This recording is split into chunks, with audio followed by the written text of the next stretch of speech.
Et bonjour à tous. Aujourd'hui dans cette vidéo nous allons parler de l'inégalité triangulaire. On s'accroche et on y va. 3, 2, 1, c'est parti. Pour cette vidéo, on va se placer dans un triangle. Par exemple, le triangle ABC pour être très original. Et on va imaginer une petite fourmi qui est sur le point A et qui doit rejoindre sa fourmilière située au point B en suivant forcément les lignes du triangle. Deux chemins s'offrent à elle. Le chemin direct, allant de A à B, elle y parcourt donc la distance AB. Ou bien, le chemin allant de A à B, mais passant par le point C. Elle y parcourra du coup la distance AC plus CB. Ici, on constate que le chemin le plus rapide sera le chemin reliant A à B en ligne droite.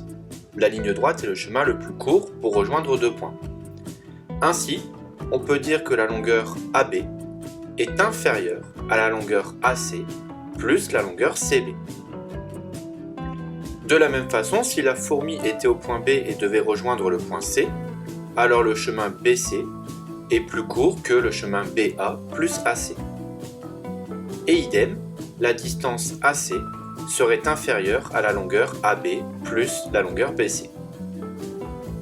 En mathématiques, quand on écrit une relation avec le symbole plus petit que ou plus grand que, on dit que l'on écrit une inégalité. Si c'était une égalité, on aurait eu par exemple AC est égal à AB plus BC.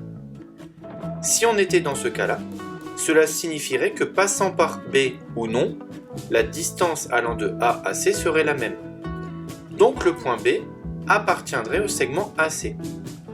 Et on aurait un triangle aplati, ce qui n'est pas très intéressant en maths. Comme on est placé dans un triangle, on va dire que l'on a écrit des inégalités triangulaires. Ainsi, ces inégalités nous disent que dans un triangle, la longueur d'un côté est toujours inférieure à la somme des longueurs des deux autres côtés. Et voilà ce qu'est l'inégalité triangulaire.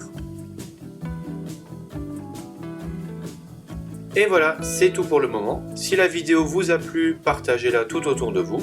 On se retrouve prochainement. En attendant, portez-vous bien. Ciao.